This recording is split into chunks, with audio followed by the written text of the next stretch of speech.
Hello YouTube. So today I'll be showing you guys the turbo install on the turbo ZHP. So this is episode 2 of the turbo stuff and episode 4 of this car. And if you guys didn't see the first video, this was a supercharged ZHP, but you know, now he wants to make power. That was mean. That was probably pretty mean to some of you guys. But now he wants to make some power and we're going turbo and we're gonna try not to blow it up. We're gonna try to do it right. So we're gonna build it like I have the past 4 turbo cars I've built. 5. I think it's 5. And we're gonna go off of those builds and put the parts on this car that I know that work. A lot of them being from B-Racing Tuning, of course. And we'll be doing the cooling, since it's a ball bearing turbo, how to do the cooling on your turbo, how to do the oil feed, and then the oil drain. And that is a whole video. That makes a whole video because a lot of people have questions about that stuff. And hopefully I can cover it and make it make sense. But I'll go ahead and show you guys this turbo. Here's the turbo we'll be using on the CHP. This is actually the first turbo that I used on my coupe.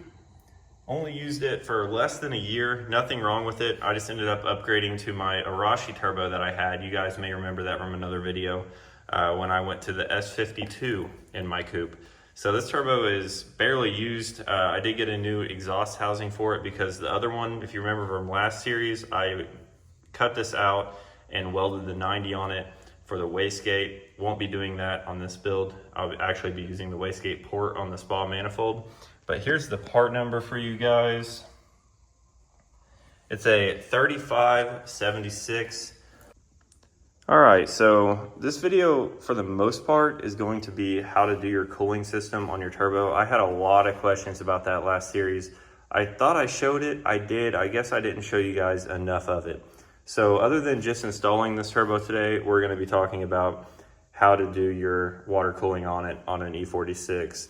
Now, these right here are excellent. And I've had these for 2 years on my coupe. I've blown up 2 engines, you know, pressurizing the coolant system, all that great stuff. And these have survived no issues at all, no leaks, and I'm 2 years in on them. And I just love how they easily flex over the subframe. And that's why I'm not using hardline or AN fitting, stuff like that, because these right here, I don't have issues with leaks. I don't have to make my lines up. They're already made and they're plenty strong, and they also are flexible enough to get over the subframe. And they come with Banjo fittings and crush washers. So I don't know, in my eyes, it's just, you don't really have anything to worry about once you install these. And as long as your crimps are good and the hose is good, which, like I said, I've had them for 2 years, no issues. So I'll be running these, and they will come off with a barb on the end that will link to, I just get this Vibrant 3/8 hose. I'll put this all in the description, these links. I know a lot of the links on the old series, unfortunately, are unavailable now. It's hard to keep up with these. I just wish they would always stay the same. But here is the oil feed fitting. Also excellent, very easy to use. It's very tight 90 with Banjo. Once again, crush washers. And then you will want to get this right here. You'll put this in line. That's important. 36 millimeter. They have all kinds of different sizes of these. You'll put this in line in your lower radiator hose with a barb fitting. Once again, I just have too much trust for crush washers and barb fittings. I can sleep at night. I don't know if anyone else agrees with that, but it's just so easy and it works. It is restricted because this is a ball bearing turbo. Here is the information on the water lines, but you guys can ignore that. I'll put it in the description. This hose, I also use the 7/8 version of this for my main heater hoses and stuff like that on my coupe. Since I went to M52 iron block, I had to make some custom cooling lines. Never any issues. So you guys can run whatever stuff that is equivalent to this, but I'm just letting you guys know the exact stuff I use to make it easier on you guys, where you can easily get to the links. I only have one bolt in there. It's just finger tight just to hold this up, because you guys want to clock your turbo. I'm guessing you guys all know how to do that. And you just loosen your housings, you get everything positioned, and you'll want your drain pointed slightly towards the pan. You don't want it too angled where it's not going to flow really free, but that's about where I put mine. And then you want to try to get to the left side of this bend right here. I try to get kind of close. Let me put some pressure on this. That's about where it's going to sit. So I get kind of close there to the block, but you don't want to get too close because you got to be able to put your offset coupling in there, which I got to show you guys yet. But I'm going to go ahead and take this back down now that I know it is clocked right, and put all the cooling stuff on it, because if you bolt your turbo up before doing that, good luck getting your lines on, because it's not easy. You want to do that all out of the car, and you want to have your turbo ready. If it's starting to look like a spaghetti monster of some sort with all this crap hanging off of it, that means you're doing it right. So I put these on there. Now your inlet and outlet.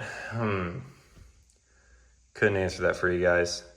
Honestly, I don't think it matters, but that's up to you guys. You can argue that. Maybe depending on how your turbo is clocked, you can determine where you want it to come in and flow out, but it's good. The feed here, put that on there, and I face it towards the passenger side of the car. That way your line coming in, your feed line, can kind of go up and over here and not be so close to the turbo manifold. You'll figure that one out if you want to try it the other way. I don't think it really works. So you want to face your feed line towards the passenger side of the car. That would be right side of the car for people that may be watching this that aren't in the States. But yeah, so that is correct. I'm going to go ahead and put this thing on and bolt it up and start to focus on these lines here. And that's your cooling. Well, there's one more fitting I'm missing. Hopefully people didn't already stop watching earlier. I got to go grab one more fitting that goes on the block. I'll show you guys that. I can't forget to show this fitting. I forgot to mention it. This goes on the block. So this is your other fitting for your turbo. You'll have a coolant line coming off your lower radiator off of this piece, and then you'll have your other coolant line coming off the block coolant drain. So this is the drain on the side of the block. And here's how I do this. I just grab an old Banjo fitting, like for your Vanos, same fitting for this piece here, just like that. So I just kind of guessed at this one day and realized it in fact works perfect. So here's your plug, and if you hold it up right there, you'll notice the threads aren't going to go too deep. You're not going to have any issues. Works perfect. But obviously I need to grab some new crush washers for this. But I almost forgot about this, and I'm trying to make it clear of how to use your cooling system on your turbo on E46 this time around. So this will be in the description also. For that 90-degree Banjo fitting I showed you guys, you're going to want to take out that fitting right there in the block. That is a coolant drain, and it's placed conveniently above the steering rack. So once you drain it, you're going to have coolant all over the place. I have my drain pan right here under that fitting up in there. I just want to show you guys. I'm sure it's going to be terrible. Might not be any in there. Oh God. Oh God.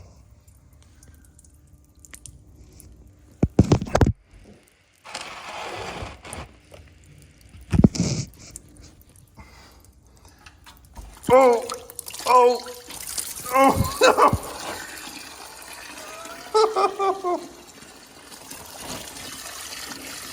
Come on, man. I even had the radiator and everything else changed. All right, well, looks like we're not working anymore today.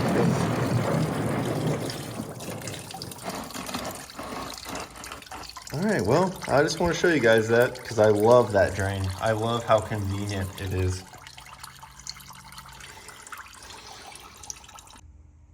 That is installed with two new crush washers. So now that I got that in there, I'm gonna go ahead and put the turbo in so it's not in the way, but you can see it up there. You don't have to use a 90. It's just what I've always used. That's up to you guys. You can use a Banjo bolt. Probably like a straight would even work possibly. I just do a 90 to get it off of the block. So with the turbo in now, you're gonna have these two lines hanging down. One is just gonna go over here, and this one here, in my case, because of where my drain fitting's at, it could be different on some of you guys's. It's gonna hug the block up here, so it doesn't wrap around the oil drain, and it's in front of it. And that's why I like these hoses, because you're never sure how everything's gonna end up, and they're plenty flexible and reliable. Man, that looks good. Looking really good. This is not turbo related, but it's things that have to get done while we're in here. As you guys know, if you have blue zip ties around your NOx sensors and your coolant pipes like this, they're original. So this car really needs new hard pipes. I'm sure when we pulled them out, they're gonna look like crap or fall apart like they usually do.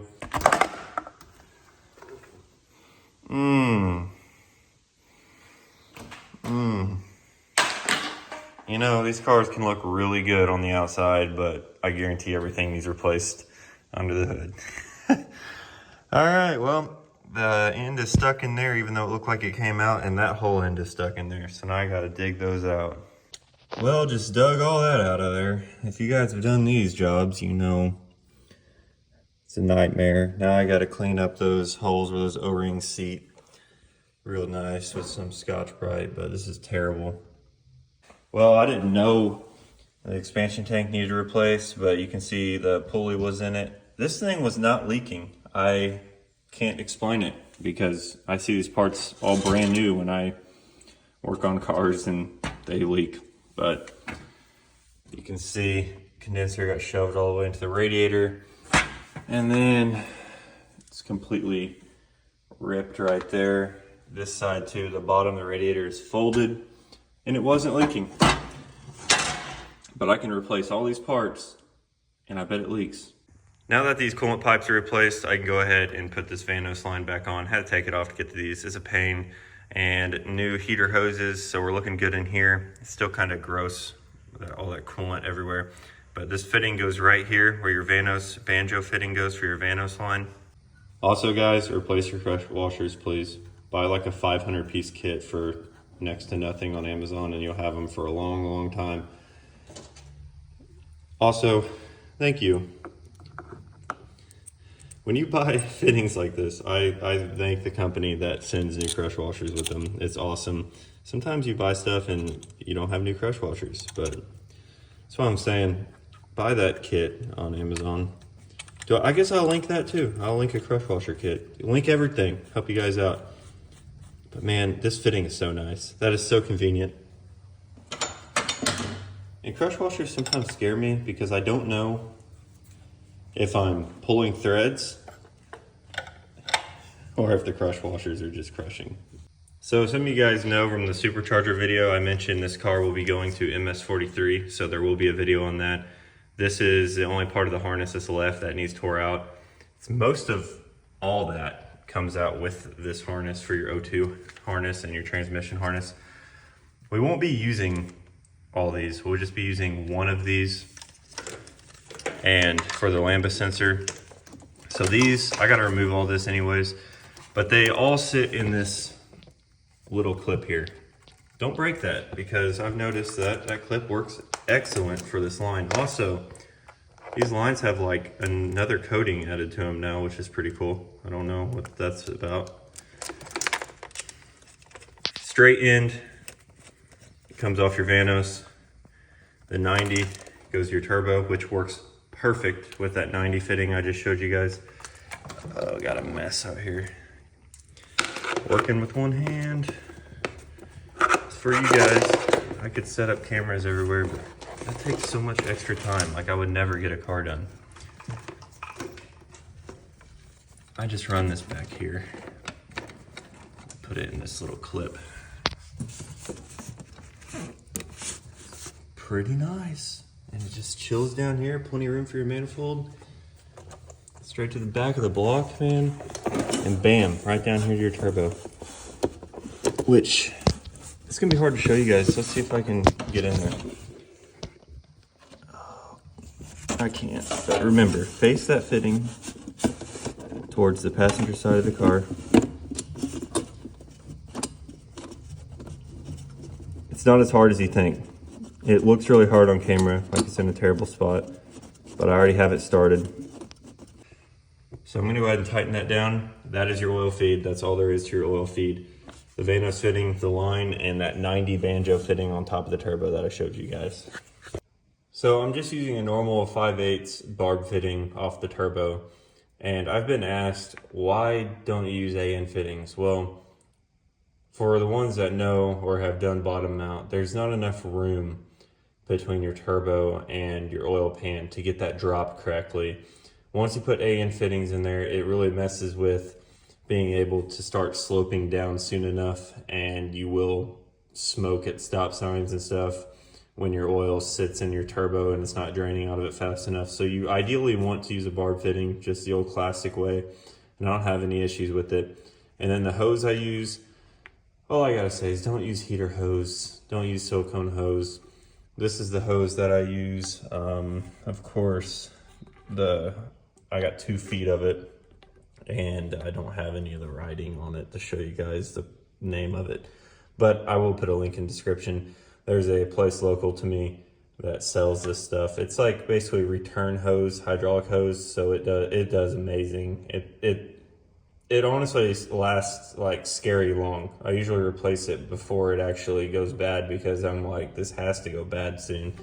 But this is 5/8, and then these are the good hose clamps I got from the same store I bought this hose from, and it doesn't cut into the hose. You want to make sure you use good hose clamps for this because it's critical. If this goes, you're probably going to lose a lot or all of your oil in your engine. So I've had great luck though with this setup. So I'll go ahead and get this fitting on.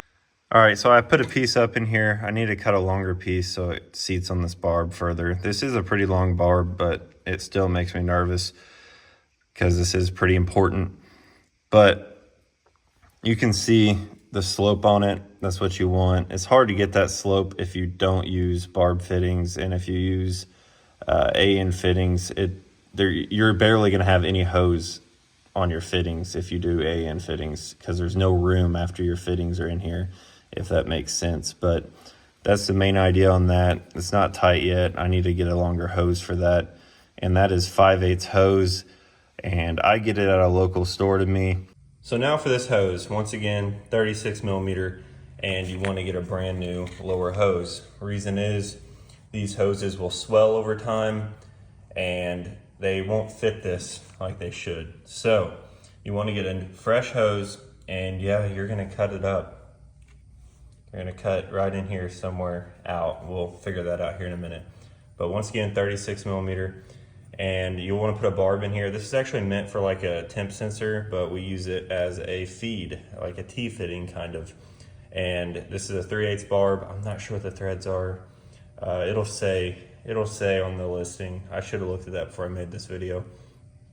But I'm gonna go ahead and put this hose on there. I put the new radiator in the car because it needed a new one if you watched the original video, and figure out where I need to cut this. I have this hose just sitting in here on the fittings loose because I just need to know where to cut the hose, and I'll show you guys here. It's gonna be kind of right here at the end of this solenoid, Vanos solenoid. If you look here, I have the fitting sitting in there. Let me adjust it so you guys can see it more. It's kind of dark, but it's gonna sit like in here underneath of this tensioner bolt right here, where your tensioner is for your chain. I have the hose out of the car, and I just measure the body of this fitting. That's where you're gonna wanna cut out. So it's gonna be the same length the hose will be, and you're just cutting out part of that straight section, so it's not gonna mess up anything. And you can rotate the hose where it needs to be before you tighten down the clamps. And then I need to get some tape, some thread tape for this fitting here, and tighten it down yet. And then we'll move on to this hose right here, which will go from your block to your turbo, and it'll go from this fitting to your turbo. And that's your cooling system. All right, just hacked that brand new hose Kind of feels wrong, but it's what you do. Just cut off a piece that matches the body here. So once again, use a new hose because you want this to fit snug. You don't want this stuff to be soft and swelled up and all that stuff. So that's all you gotta do. That fitting is in, like I said, right under the tensioner bolt is where I aim for. You can see it there. So I'm gonna go ahead and get that 3/8 hose and start running it. All right, so I went ahead and put the hoses on these stainless hoses, the heater hoses here, as you can see. And I leave some play in these, that way I'm able to put my filter pipe and stuff in here and zip tie these off in places where it's not too close to the manifold, obviously. This is the hose that's going to the lower radiator hose over here. If you can see it up there. And then you can tie these off in places, which I'm not gonna do yet until I get everything in here. But I'm happy with how this is all turning out. We have a drop here, which is exactly what we needed, so it should be flowing into the pan. And then I need to get my downpipe and stuff on, but that'll be next video. Thanks for watching, guys. This video would have been up a couple weeks ago, but I was actually waiting for the little barb fitting that goes on the bottom of the turbo for the drain, and it took a while to get here, unfortunately, and that was enough for me to delay this video. Because I wanted to make sure I covered everything needed for turbo cooling and oiling in one video and not chop it all up, because some of you guys may only watch this video and not the rest, and I don't want you guys to try to find where the rest of it is. So everything went pretty smooth. I need to cut a longer hose for that drain, but I feel that I showed you guys enough to give you guys the idea of how you want that drop and why you use a rubber hose like that with barb fittings and not AN fittings, because you can try it for yourself and find out the AN fittings just don't work. But I appreciate it, guys. I can't talk. Next video will be downpipe, wastegate setup, the relocation pipe I'm gonna make. And that is, I mean, that's a whole video in itself, probably. And you guys get to see my terrible fab skills. You guys already know we're gonna get that MIG welder cranking with some stainless wire in it. I'm sorry, you guys don't have to watch it, but that will be next video. So thanks a lot, guys.